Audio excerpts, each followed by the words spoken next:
जलसिंचनाच्या फाईलवरून उपमुख्यमंत्री अजित पवारांनी एक मोठा गौप्यस्फोट केला असून युतीच्या काळात जलसिंचनाचा निधी हा पार्टी फंडसाठी वाढवला गेल्याचा दावा अजित पवारांनी केला आहे। या संदर्भात बोलण्यासाठी तत्कालीन अर्थमंत्री एकनाथराव खडसे आपल्यासोबत आहेत। ज्या पद्धतीने खरं तर काल अजित पवारांनी हा एक मोठा दावा केलेला आहे, यामुळे संपूर्ण राजकीय वर्तुळात जे आहे एक मोठी खळबळ उडालेली आहे।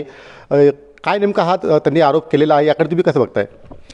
नाही, मुळामध्ये अजितदादांनी यावेळेस असा दावा का केला याचं आश्चर्य वाटतं।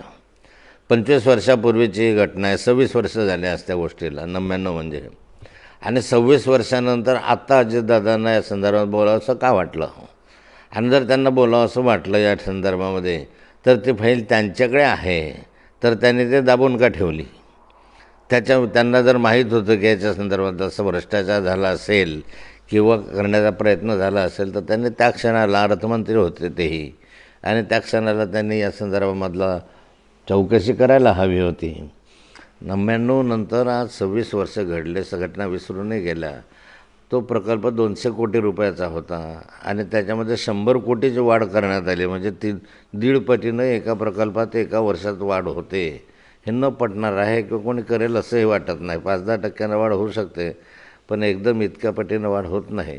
पण माझ्या दादांनाच हे आहे की आता तुमच्याकडे फाईल आहे, जनतेमध्ये अधिक संभ्रम न ठेवता ही फाईल जी आहे ती जनतेसमोर खुली करावी आणि जनतेसमोर सत्यता पटवून द्यावी। तर ही फाईल पुढे आली असती तर मोठा हाहाकार माजला असता असंही त्यांनी म्हटलेलं आहे। नाही तर अजूनही आणा ना, तुम्हाला कोणी अडवलं आहे? खरं तर आता अजित पवार जे आहेत ते महायुतीच्या सरकारमध्ये आहेत, मात्र युतीची उणीधुणी जी आहे आता अजित पवारांनी काढलेली आहे। काय वाटतं नेमकं कोणावर निशाणा जो आहे तो अजित पवारांना साधायचा आहे? नेमका अजित पवारांना कुणावर साधायचं मला माहिती नाही, पण आता त्या कालखंडामध्ये नारायण राणे आणि मनोहर जोशी हे दोघं मुख्यमंत्री होते आणि बहुतांश अशा फाईल ज्या आहे त्या चीफ सेक्रेटरीच्या म्हणजे चीफ सेक्रेटरीच्या जवळ एक कमिटी होती। त्या समितीमध्ये finance secretary, planning secretary, irrigation secretary वगैरे सारख्या सेक्रेटरी करून त्या एस्टिमेटची छाननी करायचे। त्यांना पटलं तर ती फाईल पुढे जायची, नाही तर तिथेच थांबायची। मग ह्यांच्या छाननीनंतर जर ते पुढे आले असेल फाईल, तर इतकं 100 कोटीनं वाढवणं हे काही योग्य वाटत नाही। पण आत्ता दादाने काढलं ते काय नारायण राणेविषयी काढलं का कुणाविषयी काढलं, कारण त्यावेळेस फडणवीस नव्हते का भाजपविरुद्ध त्यांनी आता बोलले हे सांगता येणार नाही। त्यावेळी अजित पवार जे आहेत ते विरोधी पक्षात होते, त्यांच्याकडेही मोठी फाईल होती, पण असं असताना ती फाईल समोर आली नाही। याबाबत आपल्याला काय वाटतं? नाही, ते विरोधी पक्षात होते पेक्षा ते अर्थमंत्री होते लगेचच, आणि त्यांच्याकडे या फाईल होत्या असं त्यांचं म्हणणं आहे। होत्या तर मग 25-26 वर्ष तुम्ही का ठेवली? जर एवढं मोठं गंभीर बाब आहे, हाहाकार होण्यासारखे आहे, तर अप्रत्यक्षरित्या तुम्ही भ्रष्टाचाराला संरक्षण दिलं, दाबून ठेवलं। आपण जेव्हा त्या खात्याचे मंत्री होतात त्यावेळेस आपल्यासमोर याबाबत काही माहिती आली होती किंवा जो पार्टी फंडसाठी जो आहे हा निधी जो आहे कुठेतरी वळवण्यात यावा असं काही चर्चा झाली होती? असं कुठं पार्टी फंडसाठी की तुम्ही पार्टी फंड घ्यायचा आहे, तुम्ही 100 कोटी वाढवा, असे कुठं होतं का कधी पार्टी फंडसाठी? असा कुठलाही विषय किंवा कुठलाही निरोप माझ्याकडे त्या कालखंडामध्ये आलेला नव्हता आणि असं कोणतेही कृत्य आम्ही त्या कालखंडात केलेलं नव्हतं।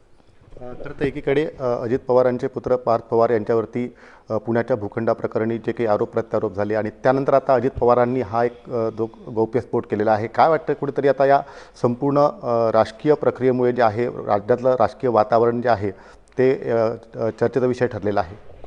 निवडणुका आल्या की असे सर्व आरोप प्रत्यारोप सुरू होतात। निवडणुका झाल्या की नंतर ते सारं विसरून गेलं जातं। प्रत्यक्ष जनताही विसरते, नेते विसरतात, परंतु याच्यामध्ये जे आरोप केले त्याचं तथ्य बाहेर आलंच पाहिजे ना, सत्यता बाहेर आली पाहिजे तर विश्वास बसेल। तो कुठेतरी विषय मागे पडण्यासाठी ही चर्चा आहे? मला नाही वाटत। दुसरा विषय, आपण खरं तर जळगाव महापालिकेच्या प्रचारादरम्यान एक भाषणादरम्यान वक्तव्य केलं होतं। उपमुख्यमंत्री एकनाथ शिंदे यांचा आपल्याला फोन आलेला होता आणि कुठेतरी उमेदवार फुटतील याबाबत जी आहे त्यांनी विचारणा केली होती। नेमका काय कॉल होता? त्या कालखंडामध्ये ज्यावेळेस भारतीय जनता पार्टीचा महापौर या ठिकाणी होता, त्या कालखंडामध्ये असा विचारविनिमय होऊन भाजपचा जो नगराध्यक्ष होता, काय म्हणतो महापौर होता, त्याला काढून शिवसेनेचा करावा अशा स्वरूपाचा विचार शिवसेनेच्या काही नेत्यांकडून आला होता, लोकांकडून वरिष्ठांकडून आला होता. आणि त्यामुळे चाचपणी केल्यानंतर शिंदेसाहेबांना मी स्वतः सांगितलं होतं की यामधून 30 नगरसेवक फुटू शकतात.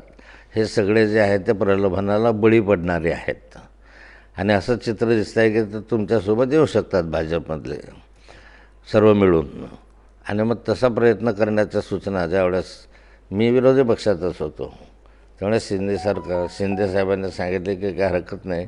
मी त्यांना म्हटलं गोपनीय ठेवा, कुणालाही याच्या माहिती देऊ नका, अगदी गुलाबराव पाटलांनाही या संदर्भामध्ये माहिती देऊ नका, कारण लोकल रिलेशन असतात.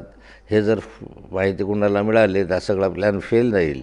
आणि त्यानंतर सर्व नगरसेवकांशी चर्चा करून त्या नगरसेवकांना एका गाडीमध्ये बसवून ते नंतर शेवटच्या क्षणाला गुलाबराव पाटलांच्या पाळदी येथे नेण्यात आलं. पाळदीवरून ठाण्याच्या एका हॉटेलमध्ये ठेवण्यात आलं आणि ठाण्याच्या हॉटेलमधून ठेवल्यानंतर मग तो अविश्वास प्रस्ताव मंजूर झाला.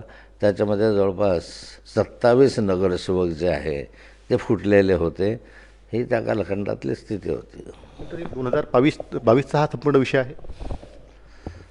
मला वाटतं 2022च्या दरम्यानच हा विषय होता. त्याच्यानंतर सुनील महाजनच्या बायको म्हणजे ही काय नाव त्या जयश्रीताई त्या त्याच्यानंतर महापौर झाल्या. त्या शिंदेसेनेच्या आणि नगरसेवकांच्या मदतीनं त्या महापौर झाल्या होत्या. आणि आता जे फुटलेले होते सारेचे सारे त्या कालखंडामध्ये नगरसेवक ते आता भाजपने परत आपल्यामध्ये घेतलेले आहे. तर हे होते आपल्यासोबत एकनाथ खडसे. एकंदरीतच ज्या पद्धतीने अजित पवारांनी जो गौप्यस्फोट केला आहे, मात्र 25 वर्षानंतर संपूर्ण हा प्रकार अजित पवारांनी या ठिकाणी उघड केल्यामुळे या प्रकरणाची फाईल त्यांच्याकडे आहे, तर त्यांनी याची सत्यता बाहेर आणावी. तसंच ज्या पद्धतीने एकनाथ शिंदे यांनी आपल्याला जो फोन केला होता, हा संपूर्ण प्रकार 2022मध्ये या ठिकाणी झाल्याचं देखील एकनाथ खडसे यांनी म्हटलेलं आहे. मंगेश जोशी, NDTV मराठी, जळगाव.